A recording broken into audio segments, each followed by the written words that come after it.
రూపాయలు ఆ caste certificate చేయించుకోవడానికే అయిపోతుంది.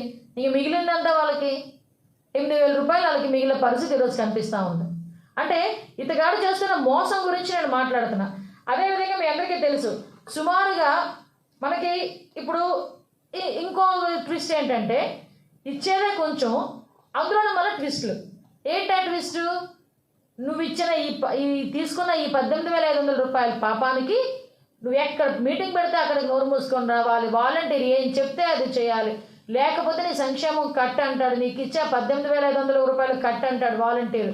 అంటే సంక్షేమం పేరుతో దోపిడీ చేసి, పైగా ఈ మధ్య కాలంలో చేయూత నుంచి 3 లక్షల మంది 4 లక్షల మంది స్వయం ఉపాధి పొందుతున్నారు, వాళ్ళు డబ్బులు సంపాదించేస్తున్నారు అని మాట్లాడుతున్నారు.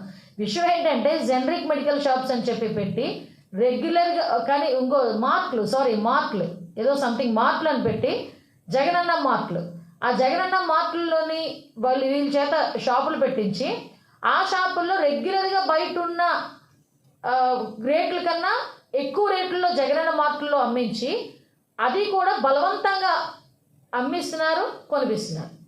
ఇది వీళ్ళ తాలూకా వ్యాపారం.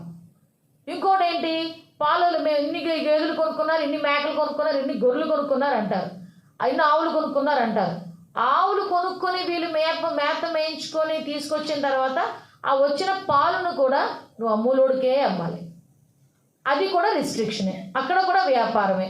అంటే చాలామంది అంటుంటారు ఇసుకలోంచి తైలం పెండగలిగే సత్తా అప్పుడెప్పుడో కర్ణుడికి ఉండేదంట. కానీ ఎందులోనైనా అవినీతి చేయగలిగే సత్తా ఈ జగన్మోహన్ రెడ్డికే ఉంది. అది ఇతగాడి తాలూకా స్టోరీ. ఇతగాడు ఈరోజు మాట్లాడుతున్నాడు, వ్యాపారాలు చేయూతని పెట్టి వ్యాపార నిమిత్తం ఓవరాల్గా చెప్పాలంటే జగన్మోహన్ రెడ్డి తన తాలూకా చేతి వాటాన్ని ప్రదర్శిస్తున్నాడు. ఇదన్నీ ఒక ఎత్తు అయితే ఈరోజు దాన్ని మళ్ళా పైగా ఈరోజు మాటల సందర్భంలో చెప్తాడు, రేపు మహిళా దినోత్సవం కాబట్టి నేను ఈరోజు చేయూత ఇస్తున్నాను, చాలా హ్యాపీ ఫీల్ అవుతున్నాను అని మాట్లాడాడు. అయ్యా జగన్మోహన్ రెడ్డి, అసలు మహిళా దినోత్సవం మహిళ అన్న పదాలు నీ నోటి నుంచి వస్తుంటే పెద్ద బూతుల్లా వినిపిస్తున్నాయి. మహిళా సంక్షేమం గురించి కానీ, మహిళా సంక్షేమం అని కానీ, మహిళా సాధికారతని కానీ, లేకపోతే నా అక్క చెల్లెములు, ఈ పదాలు వింటా ఉంటే లిటరల్లీ మేమైతే బూతులు విన్నామా అన్న ఆలోచన అయితే మా అందరికీ వస్తుంది. ఎందుకనంటే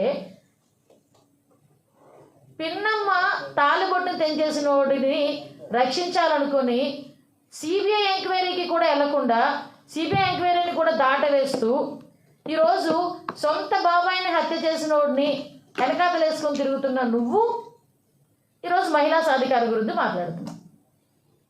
నీ వల్ల నట్టేట మునిగిపోయి నట్టేట మోసం చేయబడి కనీసం ఎన్టీ రామారావు గారు ఇచ్చిన ఆస్తిలో సమాన వాటా హక్కు అన్న హక్కును కూడా పొందలేక నిన్ను ఆస్తి అడిగిన పాపానికి నువ్వు మెడబెట్టుకుని బయటికి గెంటేస్తే ఈరోజు ఆవిడ మేల్కొని నువ్వు చేస్తున్న అఘాయిత్యాలని, నువ్వు చేస్తున్న అక్రమాలని, నువ్వు చేస్తున్న అక్రమ పరిపాలన గురించి 4 వీధులు ఏదో కాలికి బలపం చుట్టుకొని తిరిగినట్టుగా ప్రతి చోటకి వెళ్ళి నువ్వు అసమర్థుడివి, నీ అసమర్థుడివి అని మాట్లాడుతుంది ఎవరో కాదు, నీ రక్తం పంచుకు పుట్టిన నీ చెల్లి.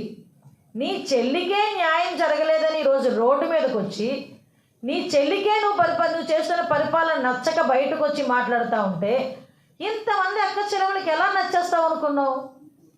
ఈరోజు సాక్షాత్తు నీ చెల్లిని బయటకు వచ్చి జగన్మోహన్ రెడ్డి నిరుద్యోగుల్ని మోసం చేశాడు, నిరుద్యోగ యువత అంతటినీ కూడా భ్రష్టు పట్టించాడు, నిరుద్యోగ యువత తరపున నేను పోరాటం చేస్తానని చెప్పి ఒక పార్టీ అధ్యక్షురాలిగా సొంత నీ చెల్లి రోడ్డు మీదకి వస్తే సొంత చెల్లిని కూడా పోలీసుల చేత అరెస్ట్ చేయించిన గనుడివి నువ్వు మమ్మల్ని రక్షించేస్తానని చెప్పి ప్రగల్భాలు పలుకుతుంటే మేము నమ్ముతాం.